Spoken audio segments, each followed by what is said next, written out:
Students, last વિડીયોમાં આપણે પરવલયના સમીકરણો જોયા, સૂત્રો જોયા, નાભી નિયામિકા નાભિલંબની લંબાઈ વગેરેના સૂત્રો જોયા.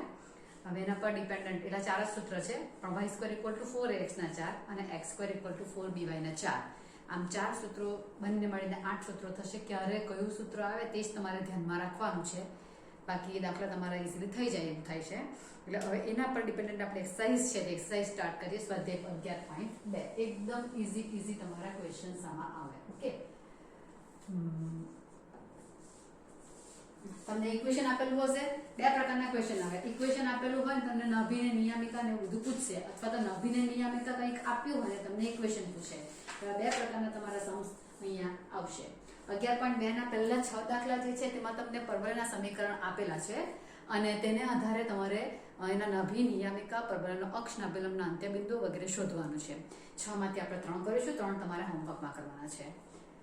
ઓકે, તો પહેલો દાખલો છે y² = 12x. બરાબર, y² = 12x માં નાભીના યામ, પરવલયના અક્ષનું સમીકરણ, નિયામિકાનું સમીકરણ અને નાભિલંબની લંબાઈ માંગેલી છે. ચલો, તો હવે y² તમારી પાસે વક્ર કેટલા આવે છે? તો બે પ્રકારના વક્ર આવતા છે, રાઈટ ને? કયા? y² = 4ax અને x² = 4by. by તમારે જે લખેલું હોય તે વાંધો નથી. આમાં કોણ તો કે આ ક્યારે આવે કે એનો પરવલયનો અક્ષ જે છે તે કયો હશે? x અક્ષ હશે. ત્યારે નાભી તમારી x અક્ષ પર, આમાં પરવલયનો અક્ષ કયો આવશે? આમાં પરવલયનો અક્ષ આવશે y અક્ષ. બરાબર, તેને આધારે તમારે સૂત્રો ડિરાઈવ કરવાના છે. એ પોઝિટિવ છે એટલે તમારો વક્ર જે આવશે તે y² = 4x આવો થયો. મારે આ લેવાનું રીઝન શું છે કે મારે બેમાંથી કયા સૂત્રોને અંદર દાખલ કરવાના છે. તો અહીંયા લખી દઈએ કે પરવલયના અક્ષ સમીકરણ માંગેલું જ છે, પણ પરવલયનો અક્ષ y² હોય તો x અક્ષ ઓલ્ટરનેટ આવે છે. y² છે એટલે x અક્ષ આવશે. એટલે ઇક્વેશન કેવું આવશે? પરવલયનું y² = 4ax મુજબ આપણે કામ કરવાના. y² = 12x છે અહીં.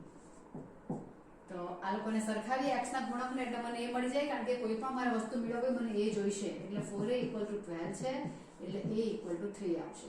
હવે મને જે યામ માંગ્યા છે તે નાભીનું સૂત્ર માંગેલું છે. તો આમાં નાભી કઈ આવશે?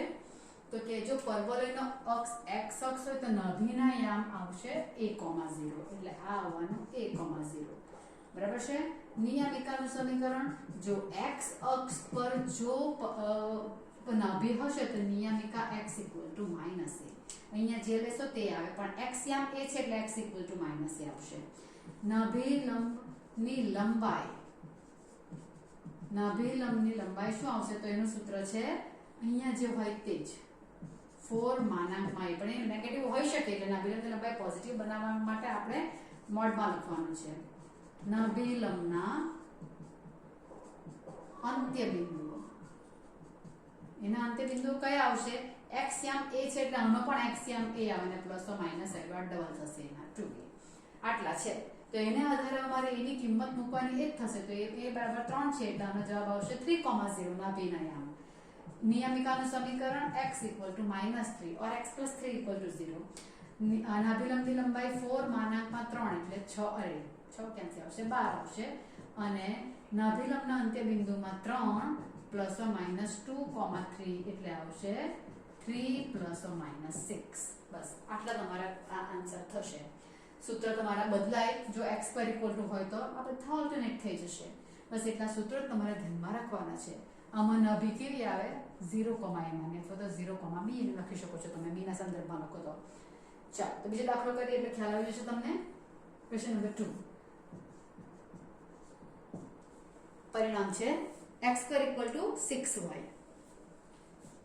x² = 6y. હવે આમાં x² છે, એટલે એનો અક્ષ કયો? જેના ઉપર વર્ગ છે તે સિવાયનાનો અક્ષ આવશે. એટલે પરવલયનો અક્ષ કયો થવાનો? પરવલયનો અક્ષ y અક્ષ થશે. બરાબર, y અક્ષ તમને માંગેલા છે એટલે આપણે લખી નાખ્યું.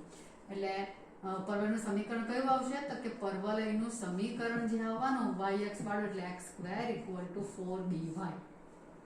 બરાબર છે. ચાલો, આપણે સરખાવીએ 4b ને 6 સાથે સરખાવીએ એટલે 4b = 6 તો મને મળશે b = 6/4 એટલે 3/2 આવશે. અને આમાં પણ પાછા સેમ વે આપણે નાભી નિયામિકા લખવાના છે. નાભી નિયામિકા નાભિલંબની લંબાઈ અને નાભિલંબના અંત્યબિંદુઓ. ચાલો, તો નાભિમાં કઈ આવશે તો કે જો તમે જો એમાં y અક્ષ પ્રધાન અક્ષ છે કે નહીં, y અક્ષ તમારો પ્રવાહનો અક્ષ છે એટલે નાભી y યામ પર આવશે. y યામ પર એટલે 0,b. તમે 0,a લખ્યું તો 0,a લખશો હા, એટલે 0,3/2 b ના યામ છે. નિયામિકા આ b યામ તમને આપેલો છે એટલે નિયામિકા y ઇક્વલ ટુ આવશે y ઇક્વલ ટુ -b એટલે આવશે y ઇક્વલ ટુ -3/2 और 2y ઇક્વલ ટુ -3. બરાબર. નાભિલંબની લંબાઈ તો 4 b એટલે 4 3/2 એટલે 6 આવશે કારણ કે આ ભાગ ઉડવાનો અહીંયા હોય તે જ. અને નાભિલંબનો અંત્યબિંદુ b પાછળ છે ને કે અહીંયા ±2b, b ±2 b ના યામ 3/2 ને આ પણ થશે 3/2 ±3 3/2 આ કેન્સલ થશે એટલે ક્લિયર. યાદ તો આટલું જ રાખવાનું છે. x² માં આ છે ને y² માં આ છે. આ તો તમને સરખાવ્યા કરશો 4a સાથે એટલે મળ્યા કરશે. અહીંયા કદાચ તમે જો સૂત્રમાં પાછી પણ કહ્યું છું કે a લખ્યો હોય તો બધે a કરી દેજો. આ તો સૂત્ર તમને અલગ અલગ દેખાય તેના માટે મેં b કરેલું છે અને કદાચ b બરાબર સારું પણ પડે તમને યાદ રાખવા માટે. બાકી આમ ગોખવા જેવું કશું નથી. આટલું જ યાદ રાખવાનું. અક્ષ કહું છું તે પ્રમાણે જે અક્ષ તમારો પરવલયનો હશે નાભી તેના ઉપર એટલે y પર એટલે આપણને ખબર કે x યામ 0 જ આવે એટલે મારે આ નાભીના યામમાં a આગળ લેવાનો કે પાછળ લેવાનો તે તમે ઈઝીલી વિચારી શકો એમ.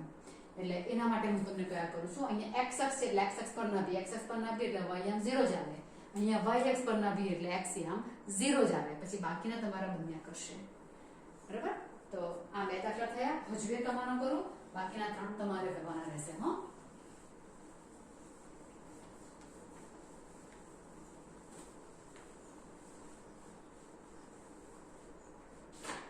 ત્રીજો દાખલો માઇનસ વાળો વાત કરી નાખીએ. માઇનસ જ છે લો. y² = -8x. ચાલો, પરવલયનો અક્ષ કયો થશે? y² છે એટલે પરવલયનો અક્ષ y² હોવાને કારણે x અક્ષ. x અક્ષ છે તો હવે y² = -8x ને કોની સાથે સરખાવવાના આપણે? y² = 4ax સાથે સરખાવીએ. આની સાથે સરખાવીએ તો 4a ના પ્લેસ પર -8 છે એટલે a થશે -2. બરાબર. નાભીના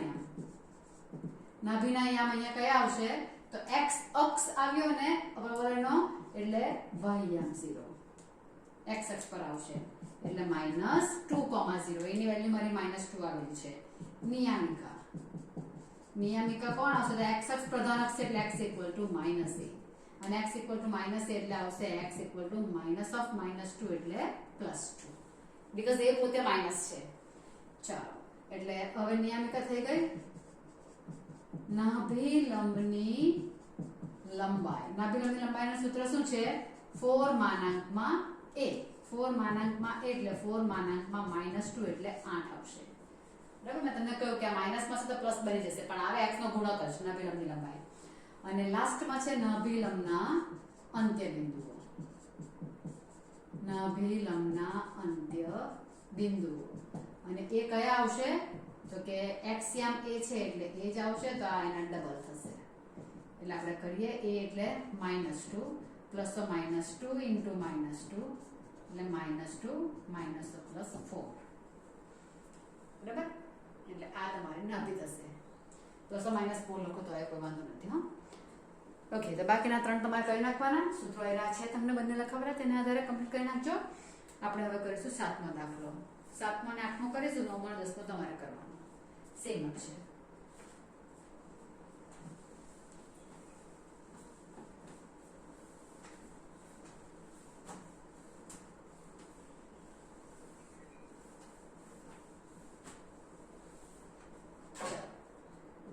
ક્વેશ્ચન નંબર 7.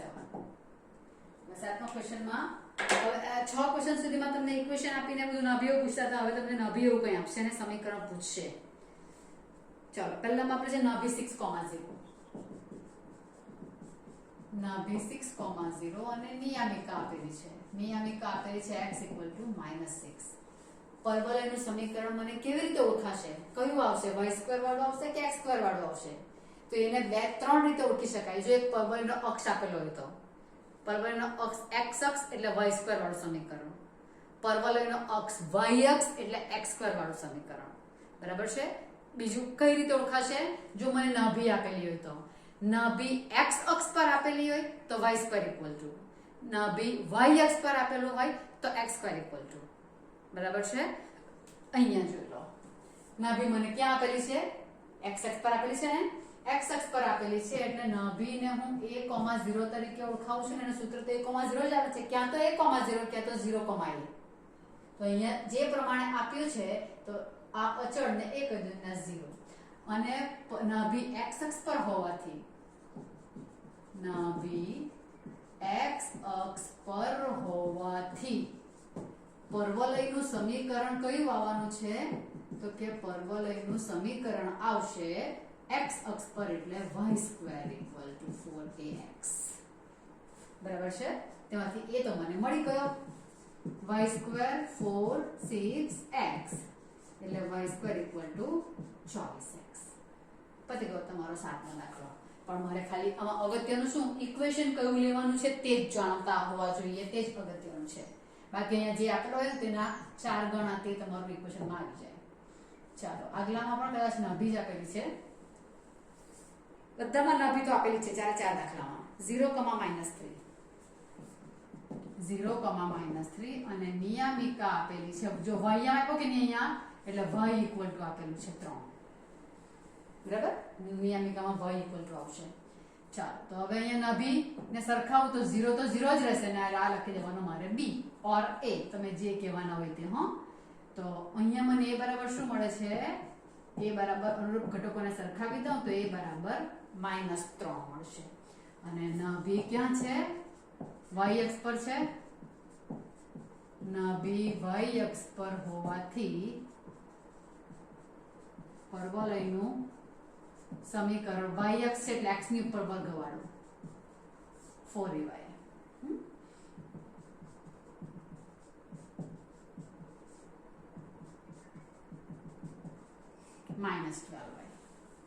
ખ્યાલ આવી ગયો?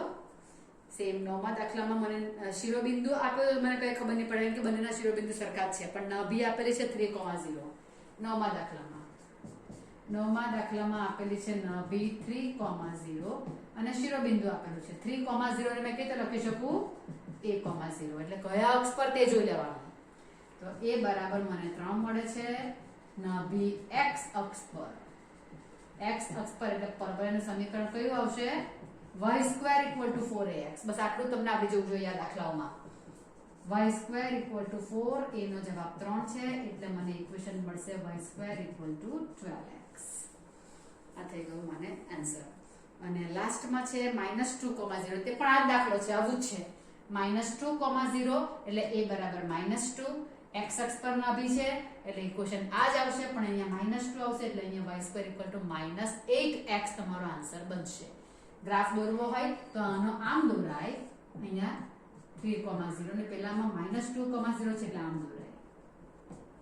આટલો ફરક આવે ગ્રાફમાં. બરાબર. ચાલો 10 દાખલા કમ્પ્લીટ થઈ ગયા. 11 ને 12 બે બાકી રહ્યા. એ પણ બંને સરખા છે. એક કરાવે એટલે બીજો આવી જાય તેવું.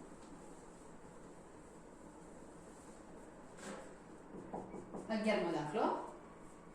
શિરોબિંદુ 0,0 અને 2,3 માંથી પસાર થતા પરવલયનું સમીકરણ મારે મેળવવાનું છે. શિરોબિંદુ 2,0 શિરોબિંદુ 0,0 આવશે. શિરોબિંદુ તો બંને વક્રોનું સરખું જ છે, તેના આધારે મને ખબર નહીં પડે કે વક્ર કયો લેવાનો છે. અને 2,3 માંથી પરવલય પસાર થાય છે. બરાબર છે. આટલા બંનેમાંથી મને ખબર નહીં પડે, આના પરથી પણ ખબર નહીં પડે કે મેં y square equal to equation લઉં કે x સ્ક્વેર ઇક્વલ ટુ લઉં, અને આના પરથી પણ ખબર નહીં પડે કે 2,3 માંથી પસાર થવું, દેટ મીન્સ કે આ પરવલયનું બિંદુ. હવે પરવલયનું બિંદુ આવ્યું, આડા પરવલયનું પણ હોઈ શકે કે ઊભા પરવલયનું પણ હોઈ શકે, બંનેમાંથી આવી શકે, એટલે આના આધારે પણ નથી ખબર પડતું. એટલે મને ત્રીજી કન્ડિશન આપેલી છે એમાં, તે શું છે તો કે જેનો અક્ષ x અક્ષ હોય, તો મને ત્યાંથી ખબર પડી જશે પરવલયનો અક્ષ કયો છે, પરવલયનો અક્ષ x અક્ષ છે, બરાબર. હવે x અક્ષ પરવલયનો જો હોય તો પરવલયનું સમીકરણ કયું આવશે તે તમને ખબર હોવું જોઈએ. જે અક્ષ આપ્યા તેના વિરુદ્ધનો ચલ મારે લેવાનો છે. અહીંયા x આપ્યું ને એટલે પરવલય કયું આવશે, y² = 4x થાય પરવલય, બરાબર. આ પરવલય મને મળી ગયો. અને હવે મને પરવલયનું સમીકરણ મેળવવાનું છે, એટલે મને એ જોઈએ. તો એ કેવી રીતે મળશે તો કે મને x અને y આપેલા હશે તો મળશે. x અને y આપેલા છે તો કે હા આપેલા છે, કે મને કહ્યું છે કે પરવલય 2,3 માંથી પસાર થાય છે, એટલે લખી દઉં જે 2,3 માંથી પસાર થાય છે. પસાર થાય છે એનું સમાધાન કરવું થશે, ધેટ મીન્સ કે x ની જગ્યા પર હું 2 લખું અને y ની જગ્યા પર 2 લખું. y સ્ક્વેર છે એટલે 3 છે, સોરી, એટલે 3 વર્ગ આવશે, 4 અને આ 2 આવશે. 9 બરાબર 4a × 2. હું સીધા 4 જ સૂત્ર કરતા કરું છું 9/2, કારણ કે મને ઇક્વેશનમાં આમાં કિંમત મૂકવાની તેમાં 4 જ જોઈતા છે. ધેરફોર પરવલયનું સમીકરણ કયું આવશે, y² = 4ax છે, એટલે y² = 9/2x, અથવા તમે 2y² = 9x એવું લખી શકો છો. એમાં સિમ્પલ વસ્તુ છે, કોઈ પ્રોબ્લેમ નથી. ઓકે, 12 હવે આપ્યું છે શિરોબિંદુ 0,0. આમાંનો જ સેમ છે પણ અક્ષ બદલી નાખેલો છે. 5,2 માંથી પસાર થાય, 5,2 માંથી પસાર થાય. હવે એમાં પરવલયનો અક્ષ કયો આપેલો છે, y અક્ષ આપેલો છે. પરવલયનો અક્ષ y અક્ષ છે. ધેરફોર પરવલય કેવું આવશે, y આપ્યો એટલે વર્ગ કોના પર આવવાનો, x પર આવવાનો. અને એમાં એ શોધવા માટે 5,2 માંથી પસાર થાય છે, રાઈટ ને. 5,2 માંથી પસાર થાય એટલે સમાધાન કરશે, x ની જગ્યા પર 5 મુકાશે અને y ની જગ્યા પર 2 મુકાશે, એટલે આવવાના 25/2 = 4a. Therefore પરવલયનું સમીકરણ જે આવશે x² = 4ay, એટલે x² = 25/2y. આમ થશે. સ્વાધ્યાય તમારો બહુ ઇઝીલી કમ્પ્લીટ થઈ જાય એવું છે, બરાબર ને. ઉદાહરણ 5, 6, 7, 8 છે તે પણ બધા એવા જ દાખલા છે, સિમ્પલ આમાંના જ છે. તમારે લખવાનું બોર્ડ પરથી છે, હા મેં રફ કરી દે, તમારે તો પોઝ કરીને લખી દેવાનું છે દાખલા બધા. અને દાખલા લખવા માટે વિડીયોને પોઝ કરી દેજો. ચાલો, ઉદાહરણ 5. પરવલય આપેલો છે y² = 8x. નાભી નિયામિકા એવું માંગેલું છે અને નાભી લંબની લંબાઈ સરખાવીએ 4a સાથે. 4a = 8, a = 2. નાભી ક્યાં આવશે તો કે પરવલયનો અક્ષ કયો છે તે જોવો, તો y² છે ને એટલે અક્ષ કયો આવવાનો, x અક્ષ. જે અક્ષ આવે તેના ઉપર નાભી આવે, એટલે નાભીના યામ કોણ થશે, a,0. x અક્ષ પર એટલે 2,0. નિયામિકા જો x અક્ષ પર નાભી હોય તો નિયામિકા x = -a, એટલે x = -2. ને નાભી લંબની લંબાઈ માંગેલી છે. નાભી લંબની લંબાઈ તો બંને સૂત્રમાં એક સરખું જ છે, 4a એટલે 4 -2 એટલે 8. એ માઈનસ બરાબર છે, -2 + 2 છે એની વેલ્યુ. આ ઉદાહરણ 5 તમારું કમ્પ્લીટ થઈ ગયું. ઉદાહરણ 6. ઉદાહરણ 6 માં શું કીધેલું છે, નાભી 2,0 તો પરવલયનું સમીકરણ કયું, નાભી 2,0 અને નિયામિકા પણ આપેલી છે, પણ મને તો બે માંથી કોઈ એક આપેલું હોય તો ખબર પડી જાય. નાભી કયા અક્ષ પર છે, x અક્ષ પર છે, રાઈટ. x અક્ષ પર છે એટલે પરવલયનું સમીકરણ કેવું આવશે, x પર છે એટલે વર્ગ કોના પર આવવાનો, y પર આવવાનો, y² = 4ax ને a બરાબર કેટલા છે? તો a બરાબર છે 2, એટલે આવશે y² = 8x. થયું? સાતમું, શિરોબિંદુ 0,0 અને નાભીના યામ 0,2. પાછું એવું થયું રે, નાભી છે 0,2 એટલે અહીંયા શું a બરાબર 2 થઈ ગયા ને, આગળ હોય કે પાછળ હોય, મારા તો જે આવ્યો તે 0 સિવાયનો જે અંક આવ્યો તે જ નાભી થશે, તેના પછી મને એ મળશે એમ કરીને. નાભી ક્યાં છે? y અક્ષ પર છે, y અક્ષ પર છે, therefore પરવલયનું સમીકરણ કેવું આવવાનું? y પર છે એટલે વર્ગ x પર = 4ay. એ બરાબર 2 છે ને, x² = 8y. અને છેલ્લે આઠમો દાખલો છે, આઠમું ઉદાહરણ છે તમારી પાસે, yx પ્રત્યે સમમિત. સમમિત વાળો દાખલો તમારો પહેલો આવ્યો પણ તે પણ મેં તમને લખાવેલું છે. વક્ર કેવો છે? પરવલય y અક્ષ પ્રત્યે સમમિત છે. અને આપણે જે લખ્યું છે કાલે ડિસ્કસ કર્યું તેમાં y અક્ષ પ્રત્યે સમમિત એટલે વક્રનું સમીકરણમાં વર્ગ કોના ઉપર? x પર. આના જેમ જ સેમ વસ્તુ છે, દરેકમાં સેમ જ છે, ઓલ્ટરનેટમાં. એટલે therefore પરવલયનું સમીકરણ કયું આવશે? પરવલયનું સમીકરણ આવશે x² = 4ay. હવે આમાંથી મારે a શોધવા માટે શું? તો બીજી કન્ડિશન આપેલી હશે તમને x અને y માટે, અને આમાં શેમાંથી પસાર થાય તે જ આપેલું હશે.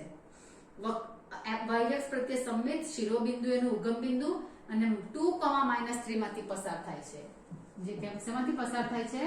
2, -3 માંથી પસાર થાય છે. એટલે મારે સમાધાન કરવા માટે x ની જગ્યા પર 2 મુકાશે અને y ની જગ્યા પર -3. આ 4 આવશે, -3 નીચે આવશે એટલે 4a ની વેલ્યુ મને મળશે -4/3. therefore પરવલયનું સમીકરણ આવશે x² = 4ay પરથી મળશે x² = -4/3y. એટલે 3x² = -4y. આ તમારા દાખલા થઈ ગયા કમ્પ્લીટ. બરાબર?